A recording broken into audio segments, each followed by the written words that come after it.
Hello and welcome.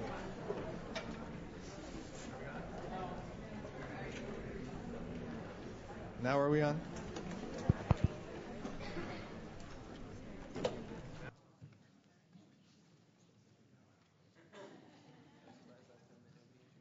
We're getting.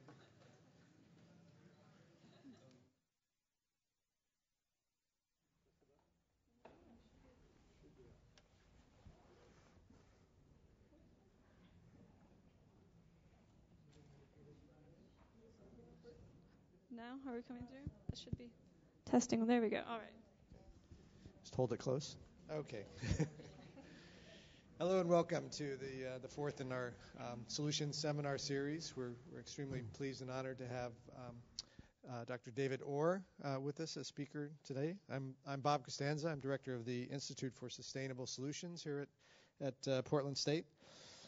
David is an old friend and colleague. He's the Paul Sears Distinguished Professor of Environmental Studies and Politics and Special Assistant to the President at Oberlin College in Ohio.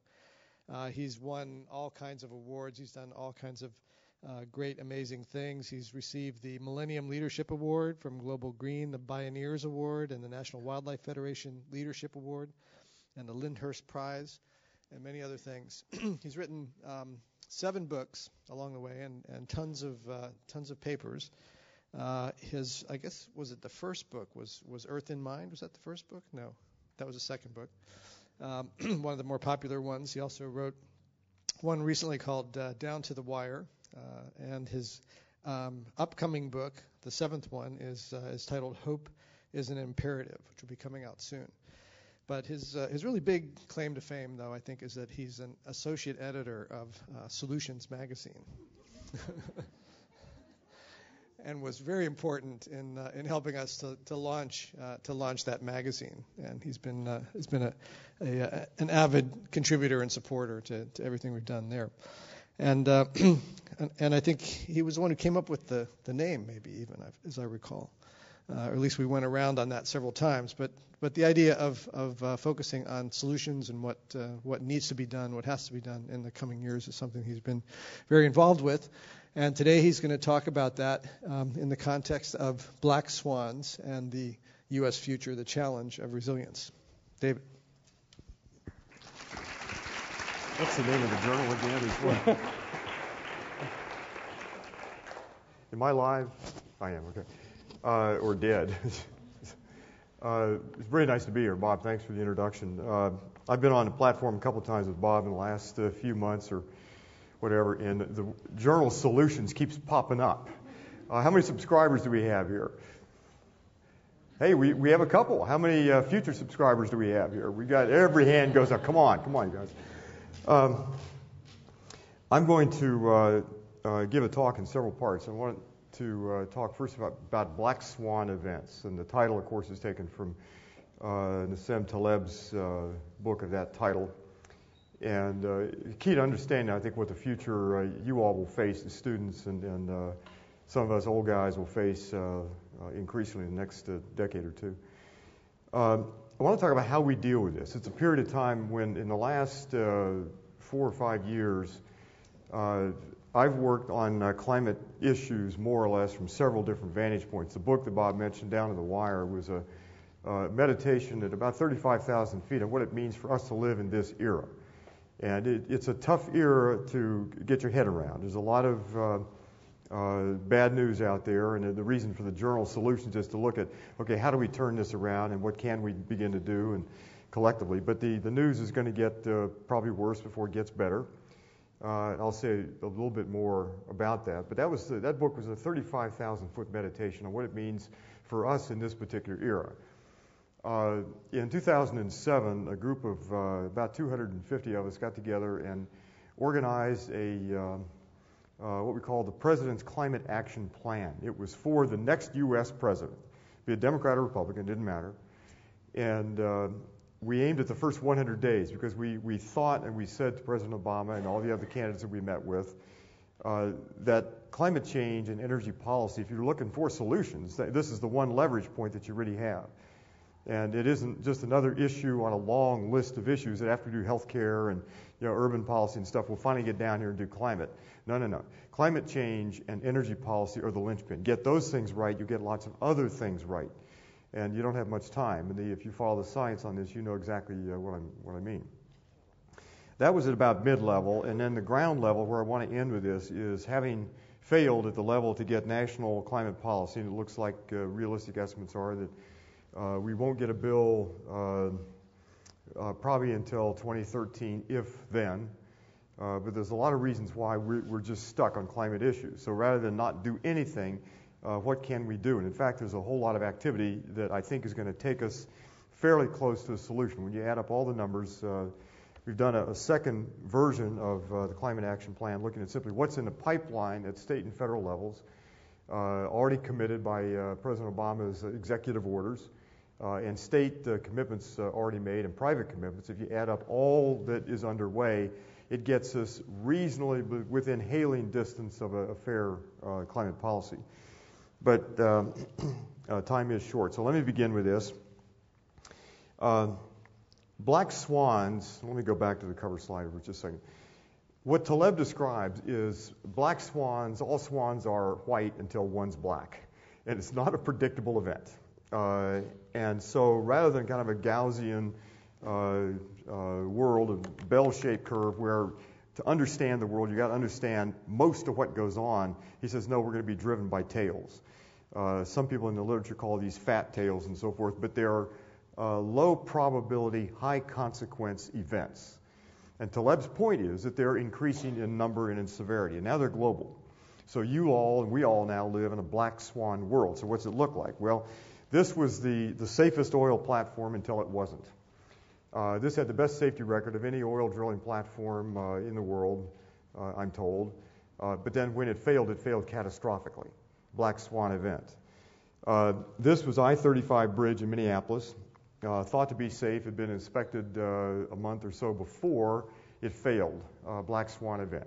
It was safe until all of a sudden it wasn't safe. This was rainfall in Tennessee this past May, the 1st and 2nd of May. And what is in orange and red are 500 to 1,000 year events. And that's a pretty large swath of Tennessee. Black swan event. Not necessarily predictable, except in the broad term that these things will happen. This was the heat wave in Russia this past summer. Catastrophic heat wave. And on this, parenthetically, that even if this does not recur next year, if rainfall goes back to normal, its soil moisture will take up to 3 years to recover. Lester Brown says that probably the impact of this event on grain prices will last another 3 to 4, perhaps 5 years, even if it doesn't recur. Black swan events. The ripples go out pretty far. And you may have seen the report from Reuters that, this is kind of ghoulish, but bears in northern Russia at the northern boundary of this drought area, bears were found digging up human carcasses in graveyards. Did you all follow that? See that? Check Reuters yesterday. It's a kind of a gruesome sort of thing. That also is a black swan event or a black bear event. I don't know. This is kind of what it looks like on the ground. fires, rainstorms, the flooding in Pakistan, but black swan events, predictable only in the sense that we know that there's a class of events that will be labeled black swans, but otherwise pretty hard to predict. Each one of these has large consequences. Each one ripples out. Each one begins to trigger other black swan events. And then Chalmers Johnson's book, Blowback, the book came out just before 9/11. Chalmers Johnson is an historian at UCLA, and I remember reading him in grad school way back when. He also worked for the Central Intelligence Agency, invented the term blowback. And this is the first, by the way, of a trilogy of books he put on U.S. foreign policy that is an exceptional trilogy of books. But blowback means there are just a lot of people out there that don't like what we have done worldwide, disagree with us, and so their blowback is their attempt to take the U.S. down. So, and I'll come back to this theme at the end of the talk. We know that cities are being targeted in a variety of ways. We know that the electric grid is being targeted, the internet, nuclear facilities, transportation, ports, food system, water, and banking, and so forth. And the U.S. Defense Department tracks a good bit of this. They know it is all being targeted in one way or another. And it's, in the case of the electric grid, it's not a matter of whether it goes down, it's when it goes down. They know some degree of how it's going to go down, who's going to take it down, but we live in a black swan world. This is one form of black swan events. And if you look at the way we have organized society, and this is an odd sort of thing, the first number, you've all seen that at one point or another. Turns out if you track this number down, the average food molecule goes 1,500 miles where it's grown or produced, where it's eaten. That number actually came 20 years ago from a CIA report. And now the number is thought to be considerably larger, but we're vulnerable. Food moves a long distance. Take out 4 bridges, I'm told, in the Mississippi River, and New York City will be hungry within 3 days, give or take. Electrons, on average, move over 200 miles from where they're generated to where they're used. Oil, natural gas, thousands of miles. A boat sunk, for example, in the Straits of Hormuz clogs up the world oil system pretty badly. Materials flow or global ideas are all over the place. This is what the electric grid looks like. This is out of the National Geographic, and that explains that seam down the middle of the picture. But if we were to close that door back there and decide to become an Al-Qaeda cell, we could take the grid down. And when it goes down, if the sites are made radioactive so you cannot get repair crews back in, at a meeting at the White House not too long ago, a guy said that the terrorists will launch us back to the 7th century. Now, why the 7th century and not the 9th century or the 13th or whatever, I don't know. There's something peculiar about the 7th century. But this is highly vulnerable. And so the question for us, and there's nothing new in this. This all goes back, if you're old enough to remember, a book by Amory and Hunter Lovins in 1981 or thereabouts called Brittle Power, which is still in print. It still has a really good read. We are increasingly vulnerable to acts of God, acts of man, malice, terrorism, and so forth. This happens to be close to where I live. This is the Davis-Besse nuclear plant here. These are the cooling towers here. And what you see in this picture is a series of different kinds of hazards. Davis-Besse came within hours to a few weeks of a core loss of coolant accident, a core meltdown in 2002. And what happened was a workman leaned up against a pipe that went into the containment vessel and to smoke a cigarette, and the pipe gave way. They found a roughly football-sized hole in the containment vessel, and only a matter of a few millimeters of steel that was actually still containing the contents of the containment vessel. This interested me because I live in the outer evacuation zone. If there's a loss of coolant accident and a release of radioactive material, I have to get up and leave my home. This is about 50 miles from us. But you see a number of hazards here. You see the electric grid, for reasons I mentioned, is vulnerable to all kinds of things, and the people at the Pentagon know that it is being targeted. BP and its problems down in the Gulf, and that was a different kind of hazard. And then you see other kind of hazards here, Davis-Besse, and then there's Marlboro cigarettes, and over here is the Budweiser truck. So there are a fair number of hazards in there of varying magnitude and severity. And then this, of course, is the big one. We know, or people that study these things seem to know, that there are several thousand suitcase nuclear weapons, or loose nukes as they're called in the trade, out there circulating. No one really knows where they are. and there is a fair amount of fissile material that has disappeared from U.S. inventory. So there's a lot of bad stuff out there, and people with some idea of taking us down and so forth. And then there are other kind of black swan events. Mark this date down. It's October 23rd, 2008, when Alan Greenspan, this is a quote taken out of the New York Times, discovered a flaw in his economic models. Make a note of that. Alan Greenspan was a fan of Ayn Rand's Fountainhead fame, and we could have pointed out a few flaws in his thinking before that time, but he didn't ask. But you didn't have to be all that prescient. But what that led to was a fair economic collapse, and we'll be a long time digging out of the hole that was created. We'll eventually, I think, get out of it, but it creates other kind of problems. One of which is that we just were never as rich as we thought ourselves to be, that the whole economy was a bit of a Ponzi scheme, and for reasons that Bob Costanza's written about, and others, and probably some of you in this room, we were pushing a bow wave of debt off onto the future. We were offloading our true cost of what we were consuming and what we were doing on future generations and other people. An article in Proceedings of the National Academy of Sciences a few years ago had a number that was something like 83 or some such number % of the true cost of U.S. consumption were offloaded on third world countries in one form or another. When they totaled them all up, the number was a very large number. So the whole economy was kind of like a Ponzi scheme. But this is what success looked like for Alan Greenspan and for many economists and business people and so forth. Tight housing, sprawling transportation system, and up the top left is Las Vegas, which is a whole other kind of scheme and gambling and black swan events. But you didn't have to be real prescient. You could have gone to Detroit. Detroit was a city of 2.2 million people in 1950. It's now a city scrambling for survival at about 650,000 people. And if you tour Detroit, go online, you can find pictures of Detroit. Magnificent old buildings collapsed, infrastructure which we've just walked away from. And so you didn't have to be real prescient. You didn't have to wait until you found flaws in your economic thinking. Just look around. They were all around us. I'm from a Rust Belt area, and you'll see that in just a minute, but this was the heart of the U.S. Rust Belt, and it stretches from parts of Chicago, but certainly begins at Detroit, comes across the Great Lakes Rim or Lake Erie Rim, and then down to Pittsburgh and up to Buffalo and over to Dayton. But we disinvested in a lot of cities, and these were great cities at one time. The infrastructure is still, the bones of the city are still quite good. But you think of the urban future, and what we're trying to do in the Journal Solutions is to begin to think, wait, how do we avoid a future like this? It doesn't take much imagination to see a kind of a nasty urban future, and if art is kind of prologue to reality, we've got lots of people out there who don't see much future in the urban world. But here's the difficulty.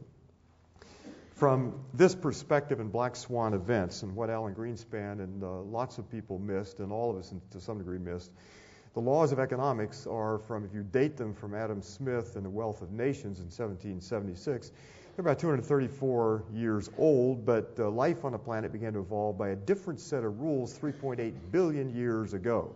And trying to calibrate the laws of economics, the laws of markets, with those of ecosystems has been kind of a tough challenge. But there are other kind of problems too. The belief that growth in a quantitative sense can continue indefinitely in a finite system. The nature's capital, soils and forests and climate stability are not priced, and they therefore have no value, and technology can substitute for things that go scarce and so forth, and that more stuff equals more happiness. I mean, we built a house of cards. This was, in fact, a Ponzi scheme. And one of the ironies was that we probably are a good bit richer than we thought we were when we thought we were merely wealthy. But it's a different kind of richness. It's a different kind of wealth. It's neighborhoods and communities and so forth. And then there's this is one of my favorite cartoons. You're not laughing. I don't know why. You don't find this funny in Portland? Objects in the mirror are closer than they appear. And, of course, there are two different kind of deficits being run right now. The one is an economic deficit, and we'll figure that out somehow, at least for a time. But there's the other deficit that roughly, give or take, 7 billion tons of carbon being added to the atmosphere, and there are other deficits to the loss of biodiversity and so forth and so on. But the deficit looks like this, and all of you have seen this curve. This is the Keeling curve, named after David Keeling, He went to Mauna Loa in 1958 and began to collect data down here. But the data stream goes way back over here to the left. It goes back more or less. You can track carbon dioxide in the atmosphere by other methods, including air bubbles and ice samples and so forth from glaciers. And so the record goes back, give or take, 600,000 to 800,000 years. And then if you loosen the standards for evidence a little bit, you can take it back to 1.2 or 4 million years. But the fact is, we are where we've never been before. The background level is 280 parts per million CO2, and CO2 is the forcing agent, as all of you know, in climate. But the problem, in part, is this. The actual forcing lags the carbon dioxide level by, give or take, 30 years or so. And so we're now seeing the effects of what we did at about 1980. We don't have a clue what the effects of 392 parts per million will be. So the Russian heat wave and the black swan events connected with the rain into Tennessee and Pakistan, and this era of record-breaking highest highs, wettest wets, driest dries, windiest wind conditions, and so forth, that is all part of a forcing that was decades ago. And we're now headed for, probably we'll be lucky, according to Jim Hansen, to stop at 450 parts per million. When we did the President's Climate Action Plan, we asked John Holdren, who was President Obama's science advisor, what he and Rosina Beerbaum, who was Bill Clinton's science advisor, thought the point of no return was. And without any hesitation, they said 2 degrees centigrade. And of course, 2 degrees is the global average. It'll be warmer at the poles, but the temperature will vary, but it'll be a lot higher at the poles. And that's bad news because that kicks in carbon cycle feedbacks as you change the albedo of the Arctic area. I asked John, well, what happens at 2 degrees centigrade? It's so bad. And John choked up and says, we don't want to go there. And so there is a kind of consensus that 2 degrees centigrade is the point of no return. We don't want to get there. We're 0.8 degrees centigrade there. But this is a nonlinear system, and it's one of the problems that Taleb pointed out. Black swan events are essentially parts of not an additive system where 2 plus 2 is 4. It's a multiplicative system. It's an exponential system. It is a black swan kind of world. And so on global warming, you all know this better than I do, but it's coming faster than we thought even a couple of years ago. When the fourth IPCC report came out in 2007, it was basically reporting stuff that was in the scientific literature that had been written probably up until about 2005. So it missed some of the accelerated melting of both the Greenland ice sheet and the West Antarctic ice sheet. So it's happening at a larger scale, it's happening faster, and the effects will last longer. So the carbon, according to David Archer at University of Chicago as a geophysicist, the carbon that was released when I flew out here on Monday, 20% of that carbon will still be in the atmosphere 100,000 years from now. And so this is a long-lived change. There's no reason, there's no cause for delay on this. Back to Nassim Taleb. What do we learn? Well, Taleb, if you've read the second edition of the book, the paperback edition, he gives some rules. And I think they're pretty good rules for design. Number one, nature likes redundancies, but we have built a world out of optimizing things. And we still teach economics as if you can optimize various kind of things. Nature likes redundancies. That's why you have 2 kidneys, 2 eyes, and so forth. Nature builds in a lot of redundancies to what it does. Mother Nature doesn't like anything too big versus economies of scale. And you think of large companies and large economies and large buildings and so forth. That's not how nature does things. According to Taleb, if you want to design resilience into a system, you avoid large scale wherever you can. Mother Nature does not like too much connectivity, and so globalization. But we built this global world, and now we're interconnected. And so black swan events that he describes so well then ripple dramatically. There are very few fire breaks in the world. So you can have a banker, a trader in Hong Kong, bring down an old 200-and-some-year-old bank in London. So black swan events there's just no break between them. The scale gets larger and larger. And then he said the result that we ought to aim for is a society robust to error, one that confines mistakes and calculations or complications. What does this mean when you get down to practicality? It means a nonlinear world, 2 plus 2 sometimes is 22. It means there are leads and lags in the system. In the words of Wayne Gretzky, somebody asked him why he was such a successful hockey player, and he said he doesn't skate to where the puck is. He skates to where the puck will be. And so thinking about solutions in the kind of world we have to build, where is the world trending and how do we get ahead of that curve and those trends? There are leverage points and then there are tipping points. Some of those tipping points are irreversible and irrevocable. That climate change, once we've tipped the climate into a new state, there's no going back. And so we can't cross certain lines if we're rational. There's surprise, there's synergy, there is creativity. There are lots of ways around this. And coming to Portland, one of the nice things about the conference the last 3 days on eco-districts is there's a lot of creativity. There are a lot of things happening. There are a lot of minds beginning to grapple with this and how do we build resilience and sustainability and durability, fairness and decency into the world. The upshot is this. For reasons that Amory Lovins and others have said for years, we optimize whole systems, not components. And certainly in a building system, you're optimizing the entire thing called a building, not the individual components. You're not trying to get the HVAC system right in absence of the entire structure and entire volume of a building. So optimizing systems, not components. End use efficiency before supply. That's just basic physics. And if you start at the point of end use and you reason as a physicist would in thermodynamic terms back to the source, end use efficiency is the most important thing that we can do. And so as you go from incandescent light bulbs at 100 watts to compact fluorescents at, say, 17, down to LED lights at maybe 4 watts, all of a sudden you reason back up through the system. That's how much more coal and oil and so forth or nuclear energy doesn't have to be created. Full cost, not short-term costs. The problem our generation has left for you generation as students is we've just pushed a whole bunch of costs on your generation. We didn't pay the full cost of our industrialization or our economic growth. Local solutions first. This is all about resilience. Doing things locally minimizes a whole lot of other kind of cost.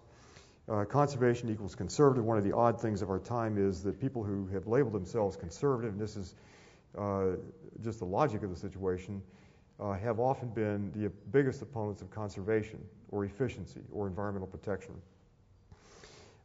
People matter. Justice, morality, decency. There's no sustainable world that we'll build if we leave people out of it. So it's got to be a big tent. We've got to include everybody there. Now I want to make a transition. What do we do about all of this? The good news is over the past 40 years, there has been a major change in our capabilities. If you ask, can we power civilization by sunlight and efficiency, the answer has to come back yes. We know how to do that. It is not a matter, I think, increasingly of technology or even economics. It's a matter of simply political will and the desire to get it done. But sustainable agriculture, forestry, architecture, green building, whole systems engineering, urban design, biomimicry, there has been an amazing change in human capabilities of how we do things. So if you say, are we capable of building a decent, fair, sustainable, durable civilization, the answer has to come back, yes, we can. It won't necessarily be pretty. It won't look a lot like what our civilization now looks like. There'll be fewer, say, shopping malls and more bike trails, but it will be, it could be a very decent and a very good world, and better in many respects than what we have now. So how do we get there? This is one of my favorite cartoons also. The cartoon, this is taken out of American Scientist 20 or 30 years ago, but the equation on the board, in brackets, something or other plus, and then in brackets something else, and then a miracle occurs, and then, so what's the miracle look like? Well, the miracle is in lots of ways all around us. It's happening here in Portland. You've dramatically changed the city in all kinds of ways. Architects like Bill Reed, who was here at the Eco Districts Conference, and other people beginning to change dramatically how we design buildings, how buildings link up into communities. The journal Solutions is, we could have titled it, my favorite title was Miracles, because they're beginning to happen. The world is beginning to awaken. What's it look like at the local level? Let me talk very quickly about the Oberlin project. Oberlin is dead center in the Rust Belt. We're 35 miles from Cleveland. This is Lake Erie right here, and Cleveland's right there. Youngstown, Ohio, I grew up right about in here. Youngstown, Ohio was a largely abandoned city. I remember as a kid was a sprawling, dirty, crime-infested mill town, but it was prosperous. Lots of stuff going on there. Toledo is right here, again, a largely abandoned city, now getting back into the economic mainstream with photovoltaics and manufacturing advanced technologies. Detroit's about 75 miles across Lake Erie. And again, Detroit's the poster child for what we don't want to do. It's also a challenge for us to begin to think what we can do to resuscitate Detroit. What we're calling the Oberlin Project has three goals. We're a little town of about 10,000 people and a couple thousand college students. We've got three goals. One is to take a 13-acre block that the college owns and develop that as a green arts district. It's got a hotel and performing arts center, and you'll see some of that in just a moment. Secondly, we want to take the city and the college both to carbon neutrality. So this is not just about what happens with the college, it's about what happens with the college and the city. So if you put a compass down on our town square and draw a circle with about an 8-mile radius, that's our target area. And thirdly, we want to build a 20,000-acre green belt around the city for forestry, agriculture, biofuels, and so forth. Stephen Hsu gave a well-publicized speech in California in February of last year, 2009, and he said that California export agriculture was in its last days. Higher fuel costs are going to change things dramatically. Higher temperatures will change the snowpack, and it changes the whole hydrological regime in California. So we're going to have to reinvent agriculture in places like Ohio. And our food bill in Ohio is around $6 billion, but in Northeast Ohio, Northeast Ohio at $6 billion. We grow about 200 million within the region. We have to reinvent agriculture. There are a variety of outcomes.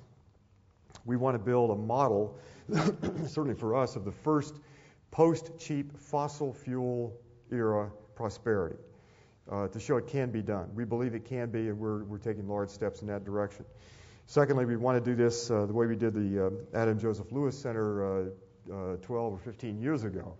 We want to make this a model for educational advancement. So our design teams will be working with about maybe 1,000 students or so from high schools, from Votech school, two-year college, and college students, because now we have to turn out a generation of young people who know how to roll up their sleeves and get things done, begin to think in integrated terms. All solutions you can think of are going to be post-carbon solutions.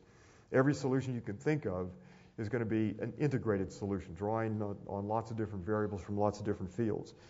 And then we want to make a bridge to the larger Rust Belt region. So we're developing an ecological design institute that will combine urban planning and ecological design and deploy teams of designers into some of the Rust Belt cities, but actually doing real projects. And so education we want to marry to this change in the world. And then there's a fourth outcome that I didn't put up here because it sounds airy-fairy, but let me try it on you all. We have been, for the past 25 or 30 years or longer, describing environmental problems as if they're totally science problems. And so we talk about parts per million, parts per billion, we talk wonky language and so forth, and it really didn't register with most of the public. Even our friends out there didn't really quite understand what we were talking about.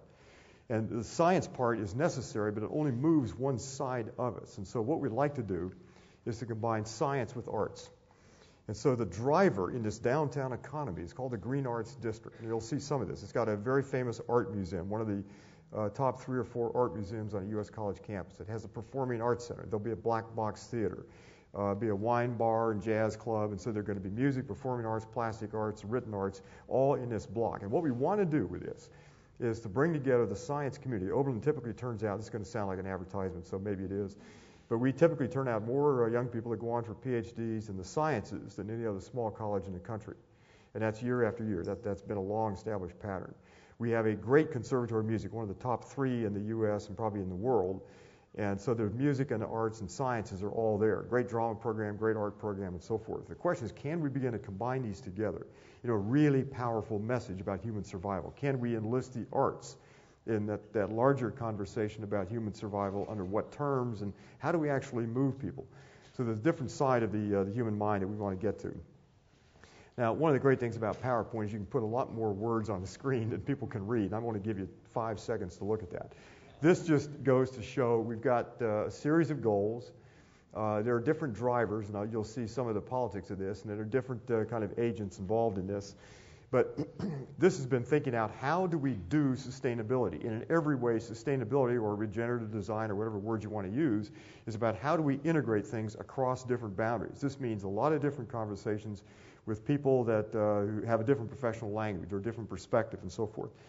We're developing a vision. This is a college in town thing. Monday night this next week, I'm going to sit down with City Council and talk about the vision with some of the other people involved in this. A lot of this is about financing and banks and all this kind of wonky stuff. How do you actually get it paid for? And if you put a price on carbon, what's that mean for the local economy? and how do you generate income and create businesses and so forth. A good bit of the change will be involved in changing the yellow pages of our phone book. If you look under our phone book now under E for energy services or ESCOs or anything of the kind, there's a void now. I want to fill that void. If you look under S for sustainable anything, there's a void there. We're not as far along as you are in Portland and parts of Oregon, but we want to get there. We've got to figure out how do we build incentives to do the right thing in the various kind of policies. So there's a lot of policy activity that has to be built into this. So that's part of the dialogue. And then there's training and education I mentioned, and then there's the idea of bridges to the outside world. This is kind of a schematic that describes the partnership. We pull together churches and civic organizations. The partnership is run by both the college and the city. The college president that I work for and the city manager are titular co-chairs of this. I'm the executive director for it, but we've got schools and a whole bunch, and there's a longer list than what I've got on the screen. The start of it was, this is the Adam Joseph Lewis Center. We did this 10 years ago. We just had our 10th anniversary 2 weeks ago. It's the only entirely solar-powered building on a U.S. college campus that's also zero discharge. This is a wetland around this side. This was a platinum, USGBC platinum building before there was a rating system. And to get pictures like this, what we did was to attach a first-year student to a helium-filled balloon with a camera with electronic download. He didn't so much as transfer, just kind of drift away. That is too a joke. This is the back side of this, and what we did in this building, it's an 1.25 acre site, and what we did was to try to compress issues of sustainability into that 1.25 acres for exactly the same reasons. When Thoreau goes to Walden, he said, I went to Walden to drive some of the problems of living into a corner where I could study them. We've done the same kind of thing here to downscale. I don't know what we do about global warming at the global policy level, but I do know you can make a building that is zero carbon. And you're doing it here in Portland. We did it in the Lewis Center. We want to do this with another dozen or so buildings around our campus. I don't know what you do about clean water, but you can take John Todd's technology and you can make buildings zero discharge. And you can do the other technologies and so forth. And what this did was to downscale the big global problems to a level that students can see, can research, get their minds around, and be participants in. This is a working landscape, the back of the building. This is the back of the PV array, and this is a second over to the right. Now, you can't read that unless your eyes are a whole lot better than I think they are, but this is the organization chart. Let me just explain what this is. We now have 11 teams organized around this. This is the executive director, and this is my role here, and the college president that I work for, and a city manager. But each of these represents a different facet of the problem. So we have an education team that's headed up by the superintendent of the schools, and it consists of a 2-year college president, the head of the VOTEC schools, the dean of the college, and so forth. Because we want to break down silos, not just between disciplines, but between institutions and disciplines to start a larger conversation. There's an economic development group. There's a Greenbelt group that's the Western Reserve Land Conservancy, one of the real big land conservancies, and they know how to acquire land and so forth. And there's a policy group and so forth. Now, the point of putting that on the screen, not having you read it, is to say this. When you get down to street level with sustainability, it's a lot of cross conversations. The other day on the podium I said that the Greenbelt, we want to restore agriculture, 35 new farms around Oberlin. But if you do that, then you've got to figure out, okay, who's going to farm that land? Well, the average age of farmers in my part of the world is about 62 years of age. We're coming up to not what's a watershed in agriculture, but a waterfall. People are getting out of agriculture and so forth. So we want to put people back on the land. But that means they have to know something about soils and soil chemistry and animals and how you stretch fences and do all the things that are connected with agriculture. So that's the education group. And then you have to have markets for it. Who's going to buy the stuff produced in those local farms? So that's the economic development group, and that's the hotel group and all that. And then you have to have finance. If you get into agriculture in our part of the world, even at, say, a 200-acre scale, you better have $500,000 in spare cash. How many of you students have $500,000 in spare cash? No hands have gone up yet.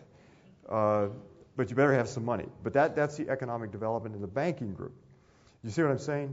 Sustainability is beginning to stitch together conversations across very disparate things. So that's a good bit of my time here is spent just bringing people together around how do we create the structure so that you can get people back into agriculture so that we have a local food system. But that means policy and paying for it and economics and all that other kind of thing. The same is true with virtually every other part of this. The green squares around here are regional groups, and the next iteration of the proposal will have by the way, if you want a copy of the whole proposal or description, let me know, and I'll get you an electronic copy. But there are now other groups around this, and I'll explain that in just a minute, but that's at the national level. We are one of 18 projects selected by the Clinton Foundation as climate positive. All the others are much bigger. They're billion-dollar projects in places like Beijing and Chicago and so forth. But let me talk about the development. There is, in our case, a corridor that stretches about 2 miles from north to south through the town. That's north, and this is south. There are plans underway for a carbon-neutral school, done very much the way we did the Lewis Center. That's a $40 million state-level project. The Green Arts Block is right here. There is a student development. The East College Street project is right about here. The college purchased an old theater, which is right here. And then there are a series of businesses, ironically, mostly former students of mine, down in this block all the way down to a Votech school here. When you add up everything that's being planned in this block, it's about $400 million of new development over a period of 7 to 10 years. And this will be partly new market tax credits, partly private investment, partly philanthropy, and partly bonded money and so forth. The driver for this is the Green Arts District. Our design team is Bob Berkebile's firm out of Kansas City, but it consists of a lot of people. Janine Benyus, the author of Biomimicry, is part of the team, and so forth. This is what it looks like from the air. This is the Allen Art Museum. This is already underway, $9 million redevelopment. The Allen Art Museum is a Cass Gilbert building. You'll see a better picture of it in just a moment. This is a performing arts center that will be renovated. This is a hotel, and the opinions about the hotel vary from nuking it to just having one great big party and tearing it down, but I'll describe that in just a minute. All the rest of the block, except for 2 houses down here, this is 13 acres, is up for development. They want to do this with powered by sunlight and efficiency and make it zero discharge and make the block the driver for the local economy. This is Bob Berkebile, one of our planning sessions. You see John Todd over here, the father of ecological engineering. The components of the block will include a hotel, restaurant done at the 4-star Platinum Plus level, performing arts facility, housing for students, and probably some condominiums, businesses. There's a business incubator that's been there and been very successful over a number of years, a conference center, an ecological design center. And the idea here is to use all of this collectively as a driver. There'll be a few other things that we'll put into the block as well. This is the Allen Art Museum, Cass Gilbert building. The renovation on this will be complete within a few months. This is the Hall Auditorium Performing Arts Center. This will get $9 to $10 million of new refurbishment. This is the Oberlin Inn. I've been joking. It was built to the exacting design and comfort standards of interstate motels in the Midwest in about 1955. In the fall a year ago, the bedbug infestation that's across the country, the bedbugs arrived the week before the trustees arrived for the fall meeting in 2009. And so one of the trustees, I happened to be on a plane with him on Sunday after the trustee meeting. He had gotten 42 bedbug bites. Lots of plans for this. This is Bob Berkebile's vision of what the block would be. These are kind of placeholders. The present hotel sits right in here. But this is a Hall Auditorium right here, Allen Art Museum here, but this is their rendition of what this would look like. If, however, we renovate this and we keep the embodied energy of the structure, this is another version of what it would look like. A new building here is a business incubator and a conference center. This is the existing hotel refurbished. This is what a new entry might look like, and so forth. So we're in a debate right now that will be resolved next month about whether we build new or renovate the existing structure. In either case, we want to come in at the platinum level and want to make this a building powered entirely by sunlight. A couple other buildings on the block are these. This is at the south side of the Green Arts District, and there's a huge story about this. 3 of former students at Oberlin, graduates of the class of 2002, came into my office in the fall of 2001 and asked what they could do if they stayed in town to make the town a better place. And we talked for a while, and I thought, gee whiz, they're so naive, they'll never do this. But we talked about them buying land. I said, well, why don't you just build a downtown building, help to pull population back into the downtown. I went off to London for 4 months. I came back and they had bought this land. And these are 3 poor kids who do not have a lot of money. This is the rest of the story. This complex of 3 buildings here. There's one back behind us. It's an office building. This is now completed. $17 million. They begged, borrowed, and stole $17 million. They were part of the generation that failed to launch. You know that phrase? They stayed in town, and it is incredible. This is the south side of the Green Arts District. Highly successful. This is mixed housing. The top 2 floors here, the most popular coffee shop in the city is right here now. It's called the Slow Train. But there are restaurants, some offices going in, and then the rest is condominiums for mixed income people. This is coming in at the LEED Gold level. It'll be partially solar powered as well. Typical downtown. Our main watering hole is here, the FEB, and it is undergoing a major renovation. They bought a dry cleaning establishment over here, and there's another wine bar going in here. It sounds like we're all a bunch of alkies in Oberlin, doesn't it? That's the 4th time I've mentioned wine bars. Well, we are. Anyway, on this side, this is Highway 58, and because of the way the tax credits work, on this side, the tax credits work because of the way the current law is written.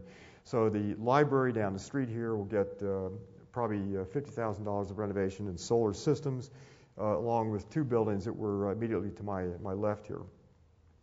An old school that is now the Union Arts Center, been rehabbed. This is also in the downtown district. This is the Cole building. It's the only LEED-rated jazz facility in the world, and it came in at gold level. This is right here. That is Wendy Schmidt, the wife of Eric Schmidt, and that's Marvin Krisloff, my boss. I'm trailing along behind taking pictures. That, again, is the Cole building. One of the issues for us is, can you build a downtown that is exciting enough in a small town to bring people back into a downtown area? We believe, again, the answer is yes. This is what it looks like from the air. This was taken a while ago, but you see that the back here, there's another building here. These are the 2 you saw from street level. This is the hotel and performing arts center back over here. What's beginning to happen in a small town in the Rust Belt, 10,000 people, not a wealthy town. We're a really good snapshot of all the problems of middle America in terms of income, crime, and so forth, and ethnicity. But property values are going up even in a bad market. The Green Belt is already underway. We're beginning to plan for the Green Belt, and that's 10-year market transactions to begin to build the Green Belt out. New businesses are starting. We've got 2 new solar businesses, one in the wind industry, one in solar technology that come into town. New jobs, new careers are beginning to be forged. The educational experiment is now underway. We believe that we can make Oberlin a destination. I was on a platform with the guy who edits National Geographic Traveler magazine and in Stanford back in January. And he had a bunch of National Geographic Traveler magazines on the podium, and I picked them up and looked at them, and every one of those places, white sand and the palm trees and so forth, all the places you like to go, every one of them is going underwater, and we don't know exactly when. So I suggested, hey, come on out and let's make the Rust Belt a tourist destination. I mean, do things in places like Oberlin, Detroit, and Cleveland, and bring people back there. He didn't take to the idea immediately, but it has some logic. If you want to go, to a white sand place and get a suntan and a hangover and a bag of trinkets, that's fine. It is going underwater, but we can do 2 of those 3 things. We can't give you the suntan necessarily, but you can give you the hangover, and we can sell you trinkets if that's your thing. But to begin to have places like Portland and in the Midwest like Oberlin, where solutions are vibrant, they are robust, they are resilient, it works. The art is terrific, the music is great, the food is locally grown. That's the kind of thing that we need. One of the issues is, how do we envision this new world? And it isn't just a matter of seeing it in pictures. You've got to experience it. And one of the exciting things about Portland, I've watched the city for the last 20 years. I mean, so many exciting things have happened here. You're a beacon to a lot of the things that need to happen around the world. You've got a long way to go. We have a longer way to go where we are. But that is the powerful thing to move us. Let me close this out with a couple of final comments. This is the Rust Belt thinking here, and one of the interesting things for me in teaching at Oberlin, we don't have a reputation of being an Aggie school. But when I taught a class in sustainable agriculture, it was always oversubscribed. And students did start a student-created farm. There are literally, in any given year, 25 to 50 students that want to go into agriculture. Our job, in part, is to help them get into agriculture. Create a place, create markets, create capital, low-rent capital, and a buddy system so they have some support around them to get people back into agriculture. This is not what it'll look like, but it'll be pieces of ground kind of scattered around. But we're finding, surprisingly, a number of farmers going out of farming because they're too old now, want to keep their land in farming and want to leave a legacy behind them. So this is not a far-fetched thing at all. A couple last comments. This is Sherrod Brown, a U.S. Senator and a friend. I had him on top of the building, and he's looking out over at the Lewis Center. This is a 100 kW PV array. And Sherrod asked me, after I snapped the picture, where did you get that equipment? And I said, well, Sherrod, our choices were you could buy it in Germany, or you could buy it in Japan. I couldn't buy that array in the state of Ohio when we needed to buy it. And the irony was not lost on him, because a good bit of the technology was developed 24 miles away at the NASA Glenn Space Center, where that was the main technology lab in the U.S. for years and years. There's another one just to the east of us. And then to the west of us, the largest PV manufacturer in the United States had the year before committed their entire production and investment to Germany, where they had a feed-in tariff. Have a nice day. We pay unemployment checks in the state of Ohio, and we buy our high-tech equipment elsewhere. I'm told the same is true with high-speed rail, that high-speed rail, the only company in the U.S., and this maybe some of you may know this, is here in Portland, but it takes parts from Germany and Japan and assembles rail equipment. Well, we used to be a rail manufacturing center, Chicago and Pullman Industries and so forth. This is AB 32, after AB 32, which is, of course, under assault by the Koch brothers and Valero and other people in the election coming up. But this is what it did. Once you change public policy, the effect on business was dramatic. This is the state of Ohio until the Strickland administration came in. And so you wonder why the Rust Belt has failed. It hasn't all been disinvestment. Some of it's been some just god-awful policy decisions that have not brought capital and investment security to the business community. A couple final notes. This is the metric is down here. Germany, right here, is at the low end. There's no part of the lower 48 that is as bad as Germany.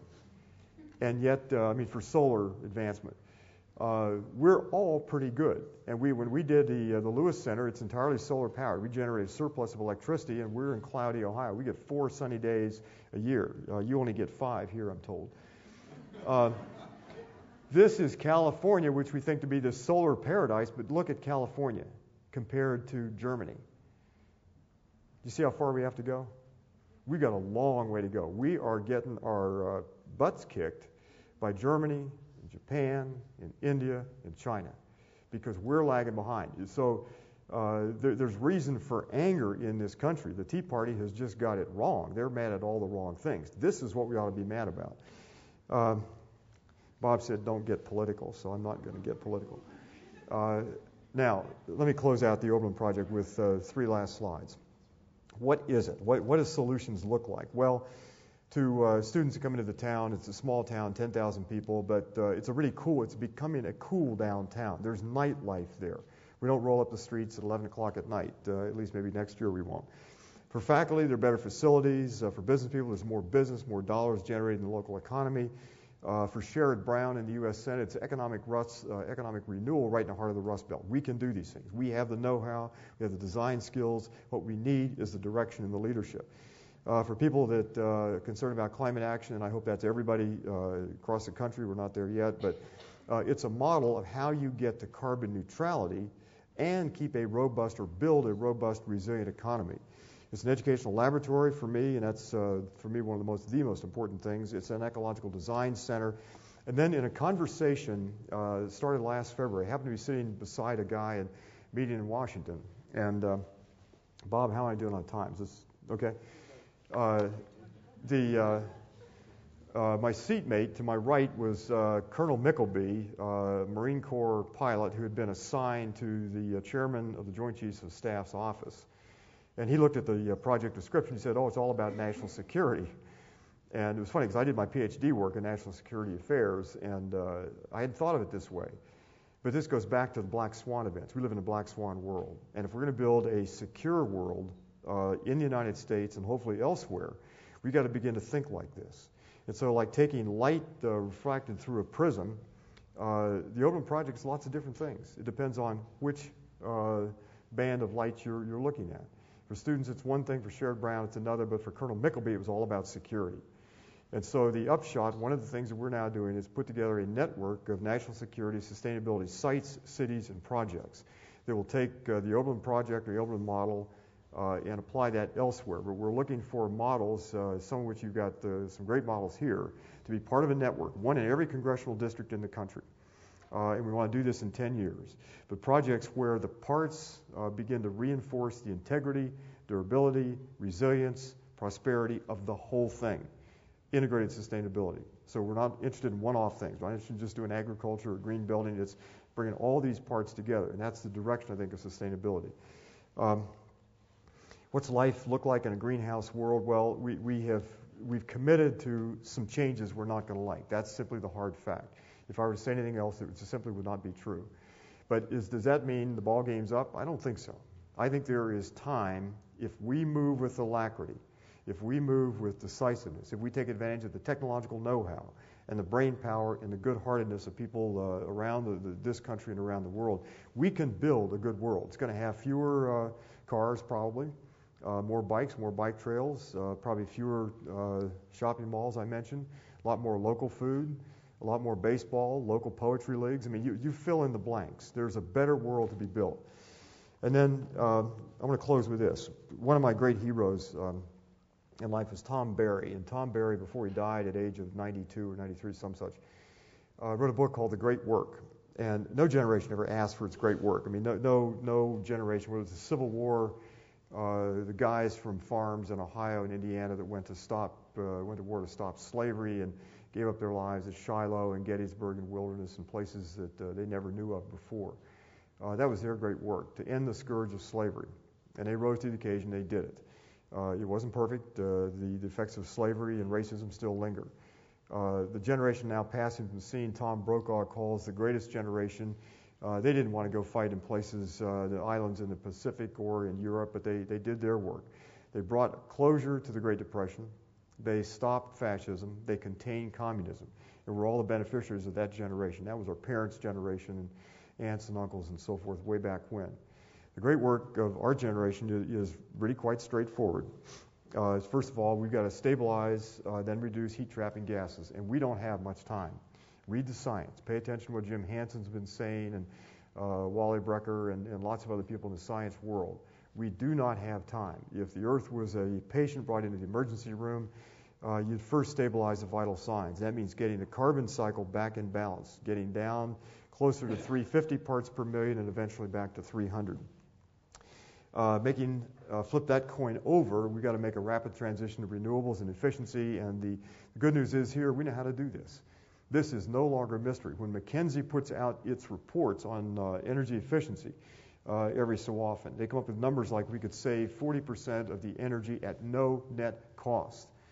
We know how to do this. And if you push a little harder with the wartime urgency, we could go even further. There's a third thing we've got to do. We've got to strike a global bargain. And there's no way around this. There's no army strong enough. There's no Star Wars shield big enough. There's no military solution to striking a bargain that brings in the entire world. Contraction and convergence is the name often given to it, but this is where we have to go. There's no choice. American military strength isn't much of a help here. It's going to be our good-heartedness, our wisdom, our farsightedness, but to reach out to the rest of the world and begin to transfer American technology elsewhere and begin to live and pass climate legislation that draws our carbon emissions down. There's a fourth point. We need a very different paradigm, one based on precaution, humility, precaution, fairness, and a very different way of thinking about how we make the human presence in the world. And then finally, Howard and his wife Elizabeth Odom wrote a book before he passed away called A Prosperous Way Down.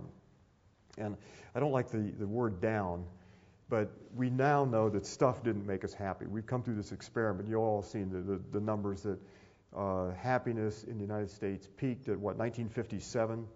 It's one of these strange things. Happiness kind of peaks and levels out here. 1957 hasn't gone up. The amount of stuff we have per person continues to rise. I mean, even in a bad economy, it continues to move up. And so you kind of slap your forehead. That's one of those kind of duh moments. Well, we've known that for a long time. That doesn't make us happy. It's relationships, it's friendships, it's great books, it's great food, it's good work to do. That's what makes us, beyond some very minimal income level. Happiness is not correlated with more stuff. So the job of our generation is to figure out how we begin to build a different economy, a different presence on the planet. And we don't have much time to do it, but we have all the experience to do it. And the irony, of course, is that we're richer in these terms than we thought we were when we believed ourselves to be merely wealthy. We're a rich people. Thank you very much.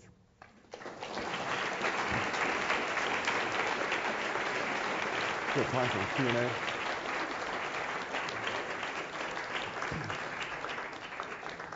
Okay, thank you. Thank you, David. We have time for a few questions. You can either come to this microphone or I'll pass this one around.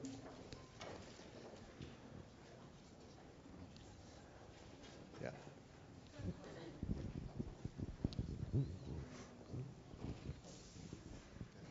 Why not be political?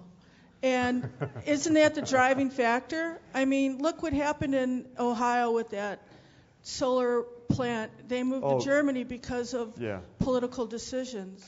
My tongue was in my cheek when I said that. I am very, very political. Like one of the things we didn't do in this movement was actually to politicize all this kind of stuff. So what we need is a Tea Party movement. I said the other day in another talk that we need a Tea Party movement, though, powered by sunshine and science and not BS. We need people who are angry for the right reasons, but redirect their anger at the constructive causes. So no, I'm really political. Thank you for making that point and getting me, smoking me out on that issue. Others? Let's do this one first. Sorry. You said you were at a conference earlier. I'm Karen, and you said you were at a conference here earlier this week. What was that, and who was there? There were a bunch of really rowdy people. It's the Eco District Conference. Bob was part of it, and I was part of it. Rob Bennett was the chief host, I think. Bill Reed. Bill, are you here? Bill Reed right there was a big part of it. It was a great event. And the Eco District concept is very much like what we're doing in Oberlin. There are different variations, I think, on the same kind of theme. Did that include people from Washington, Clackamas counties, other counties? I honestly don't know who all was there. Know? There were 400 people signed up for it. It was a great event, and Metro. a lot of good stuff going on. From all over the country.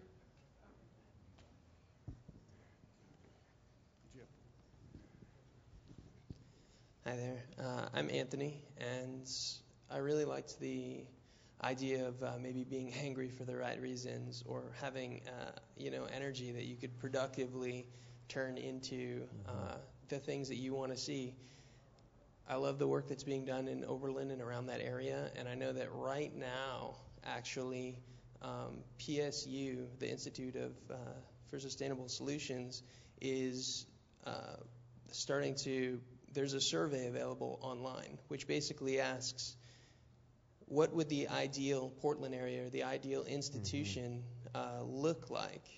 How can we help be a part of making this area, really a leader in sustainable design, or helping transform the city, setting the tone for the entire country and potentially the world. So I'm sure Robert could say plenty about that, and I would encourage you to put your energy into that.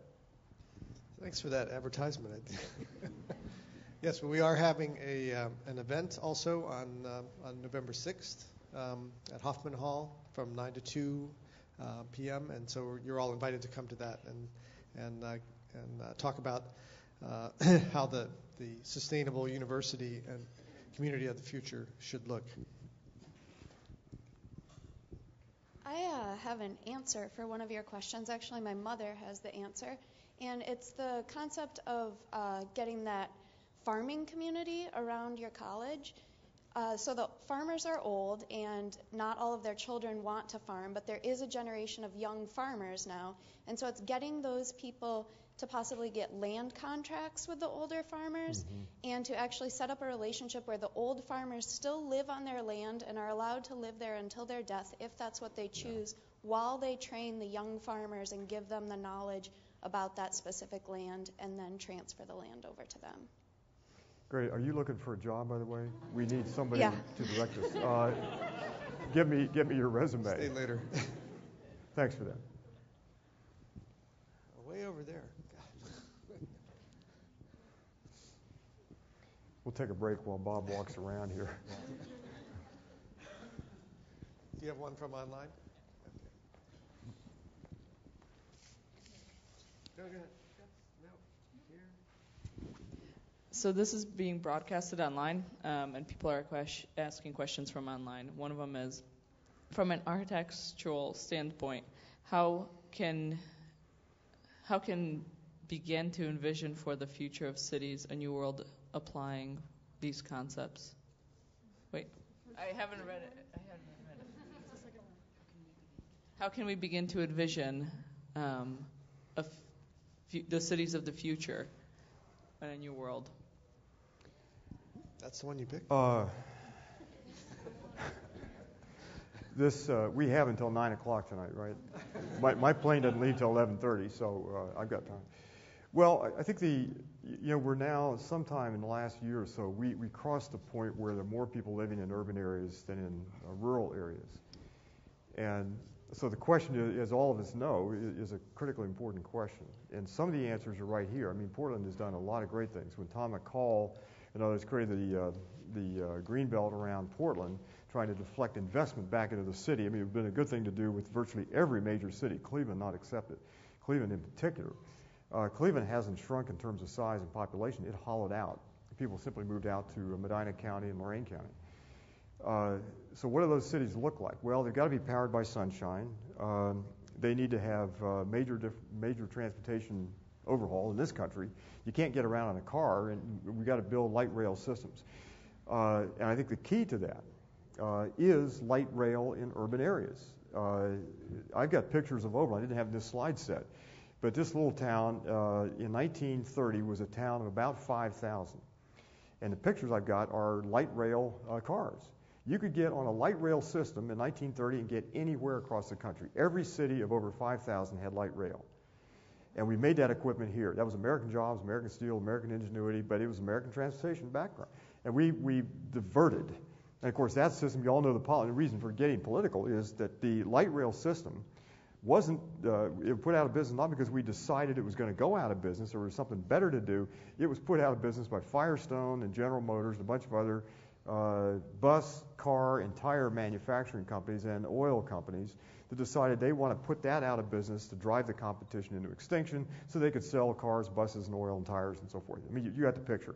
That's simply the history. We didn't decide that democratically. That was decided behind closed doors, and the court system didn't do anything about it. They slapped a couple, $5 fine or whatever it was, but a nominal, very, very nominal fine at the point of conviction because they had him cold. They had a conspiracy. And so the future is kind of starts at that point. That was our foreign policy. That's why we're over in Iraq and Iran, and we're now got to fight oil wars. The Carter Doctrine in 1978 said that we are willing to blow up the world for our right to get that oil. That was amazing. You think about that. And so that was our foreign policy. That's our balance of payments. So we sell U.S. farm products to pay for the oil coming in. That was our ingenuity. We walked away from whole industries. So to answer the question here is I think the key issue, and I think in solutions you're looking for ways where you find what are called leverage points. Where can you make a small change that has a big effect?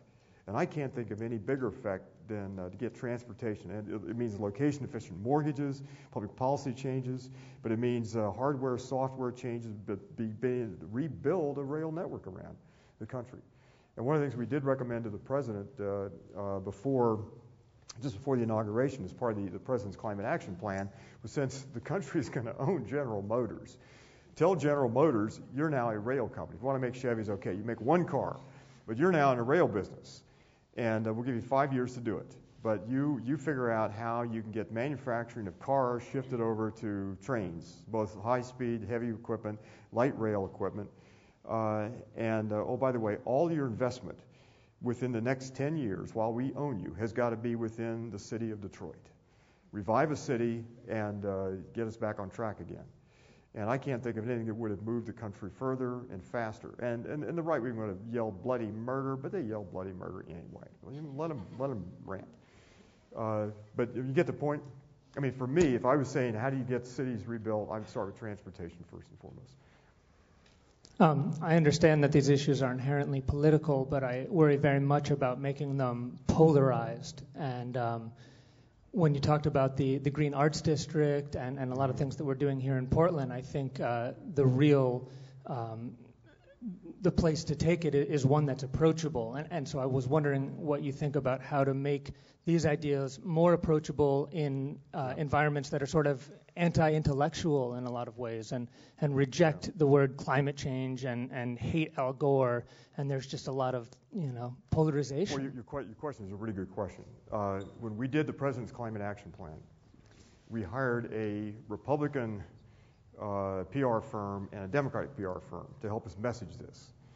And I don't know how you do this. And there are two parts to your question. One is, how do you tell people bad news? So on issues of climate change, you've all seen the movie A Few Good Men. There's that great scene. It's the high point of American cinematography. Jack Nicholson's on the stand, a Marine Corps general who's murdered on the base and so forth. Tom Cruise is a young JAG attorney, and the tension is just great. It's a great scene. And Cruise says, "I just want the truth from you." It's his Hail Mary pass. If Nicholson doesn't crack, the case is over. He's lost it. He's out of all that.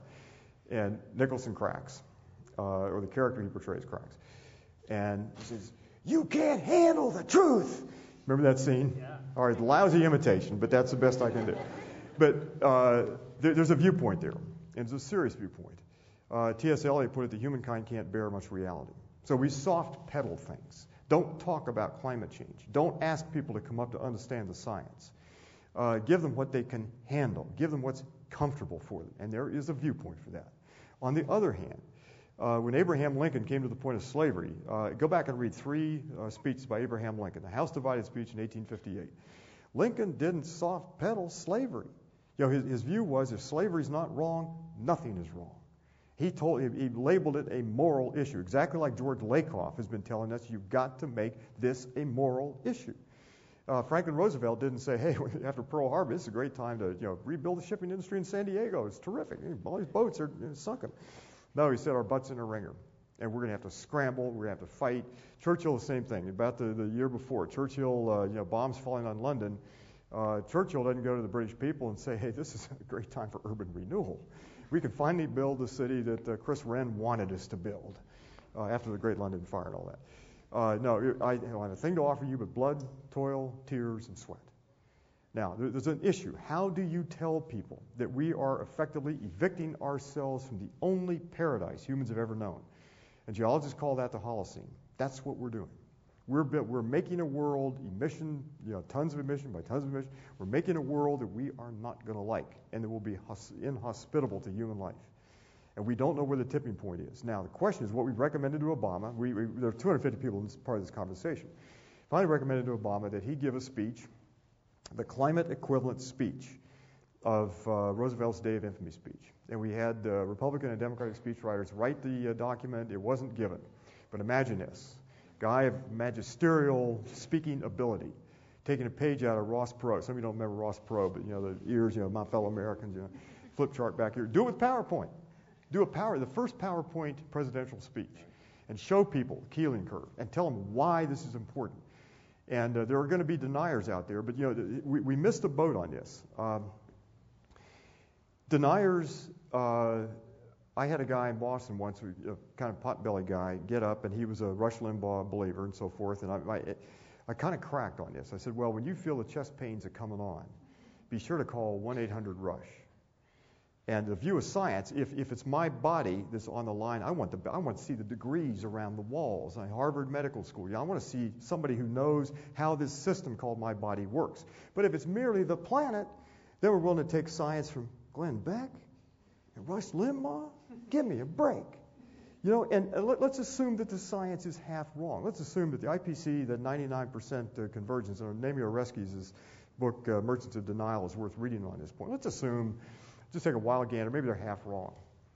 But you and I, if we're sane and not suicidal, wouldn't get in a car if you thought the chance of a fatal accident was 1 in 2, or 1 in 10, or 1 in 20. And you sure wouldn't put your grandkids in a car if it was 1 in 100. So there's a double standard here. And I think what we need on this is, rather than soft pedal the climate issue, I think we need leadership on the issue. And that goes against the grain. That is a very unpopular kind of thing to say. But in a panel out in Aspen in August, had 4 people, back-to-back speakers. Tom Friedman, the New York Times columnist. Tom Friedman says, get political. They're in your face. They're not on Facebook. They're in your face. They're in a cloakroom. Get political. Get out there. Amory Lovin's view, of course, respect. Amory's a long-time old friend, been on his board and all that kind of thing. Amory believes you can't do politics. You got to just back off, talk about jobs and economics. George Lakoff comes up and says, oh, wait, that's not how the mind works. The mind is an emotional mind. And if we fail to engage emotions, we lose. And notice how the right wing didn't come at us talking about jobs. No, they came at us talking about morality. Burning flag was wrong and unpatriotic and gay marriage and all this kind of stuff. But it was always framed as morals. It wasn't framed as jobs. So the Democrats have gotten real wonky, and we come out talking about jobs, and we will not deal with real issues. I think that's wrong.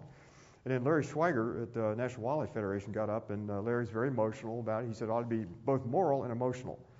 We're talking about the end of civilization on the planet. That's what we're playing with. It's a hard thing to get through, but people can understand this. They're not stupid. And people out there at the truck stop. I remember I worked an interlude in my life. Bob didn't pick this up in the introduction, but for 1 year of my life, I worked as a logger with some of the roughest human beings, some of the best people I've ever known. And this is back in the 80s. And these guys would sit around, after work was over, during breaks, and you're drinking beer and smoking cigarettes and all the things that you do, guy talk, and they knew, and the conversation was, the woods were not like they were when they were growing up.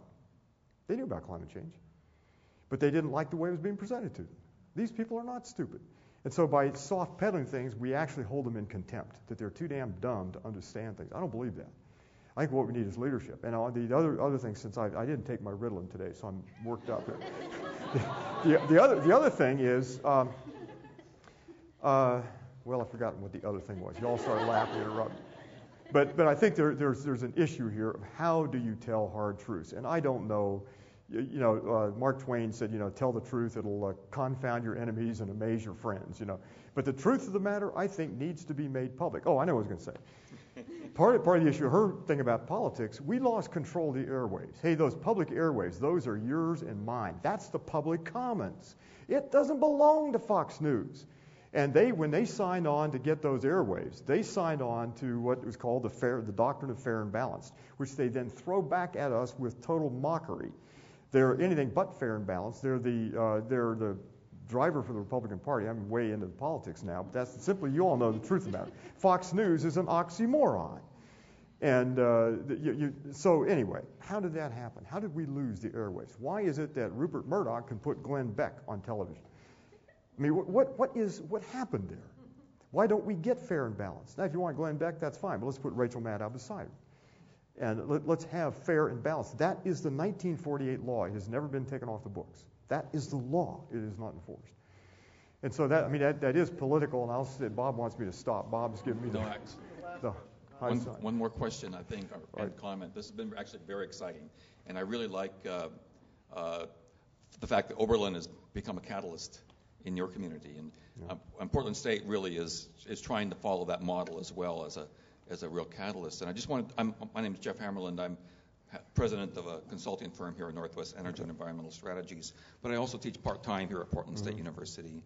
And I'm just delighted that Bob has joined PSU, and our president and our provost and others very much behind this concept of taking sustainability seriously, but really applying it in real life situations. Just as just a real quick example, one of the courses that I put together, this will be the third year, is called Planning the Smart Grid for Sustainable Communities. And so we were involved in this, and I'm on the board of the Eco District Summits as well. But what we're trying to do there is, which I'm very excited about, is we realize that the smart grid and a lot of these other solutions are going to require a tremendous multidisciplinary student body and participation. So we have specifically have engineering students, MBA students, planning students, policy students, computer science students, all working together on those projects. The first quarter is kind of getting our focus and ground, feet wet, understanding. But the second quarter is all applying those, what we've learned, to specific case studies, such as the PSU Eco District, the waterfront, South Water, park blocks and others, where we're going to specifically integrate the smart grid as part of a eco district solution. So it's been, and the other part that's been, from my perspective, really cool is we've also kind of broken down the barriers between the community and the students. So half of the students taking these classes work already for consulting firms, for utilities, for Bonneville Power, Pacific Northwest National Labs. There were 16 PhDs in the class the first time we offered it. Wow. But we had all these wonderful graduate students who then got to work with these mid-career professionals, and many of them end up ultimately getting jobs through the connections that they had there. So that's just one example. It's not pushing that particular course, but it's that approach of trying to get real, because we don't have a lot of time, and trying to create this student body that can go out there and really participate in solving those solutions. Well, Jeff, that's really exciting. Let me just say real quickly in response. I think if you're, I said this in the book came out last year, that if you're optimistic, you don't know enough. If you're in despair and pessimistic, that's a sin. You don't want to go there. The sweet spot is to be hopeful.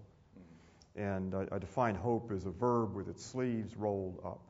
If you're optimistic, you don't have to do a thing. You can put your feet up. I mean, it's like watching a New York Yankees game with Mariano Rivera on the mound, and you got a 2-run lead, 2 outs, 2 strikes on a 200 hitter. You're going to win the game. Pop top another beer, just relax. But if you're in despair, I'm a Cleveland Indians fan, often despairing. That's you're not doing anything either. Just wring your hands or go to the bar, pop the top in another beer. But hope is different. Hope requires that you do something.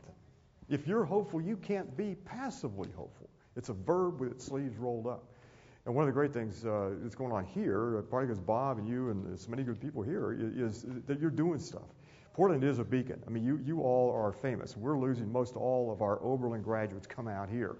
And they wait tables and so forth, and they will do any kind of work. They'll mow your grass. They'll do anything. They come out here. And OB students, there are 4 or 5 in the audience here that I've seen, and they get a good degree. They owe lots of money back on their college degree here, but they come here to pay it off. But one of the great things that is happening is if I had said, or Bob had said, or any of us had said that there would be a worldwide movement towards sustainability 10 years ago, you'd have been blowing smoke. But now, 2010, there is that worldwide movement. But time is short. We lost that decade. Time is real short. And I also, one other thing on this. If you do go back to like the year 1980, Jimmy Carter was leaving office. There was a book called The Global 2000 Report that was published. And it was basically a blueprint for a sustainable U.S. Had we followed that as a national blueprint, 9/11 wouldn't have happened. The bank collapse wouldn't have happened. We wouldn't be fighting and losing 2 wars.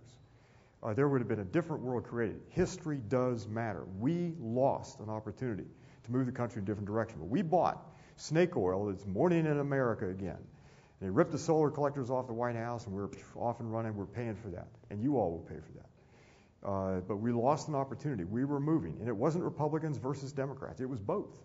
That was an era. The major environmental legislation started in 1969. That was Republicans and Democrats passing, creating the EPA. That was under Richard Nixon, Republican president. The Clean Air Act, Clean Water Act, Native Species Act. Those were all bipartisan pieces of legislation. But in 1980, we did the national equivalent of an Australian walkabout. And now we've got to do something radically different. And I am hopeful, but I'm hopeful based on time is short.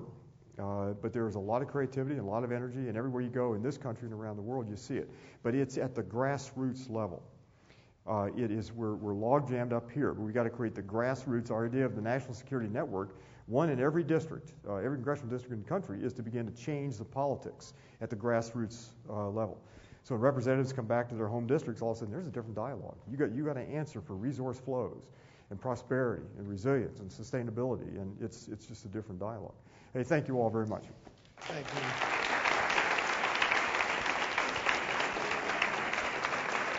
Thanks, David, and we hope to see you all back here again next Wednesday when we'll have Josh Farley.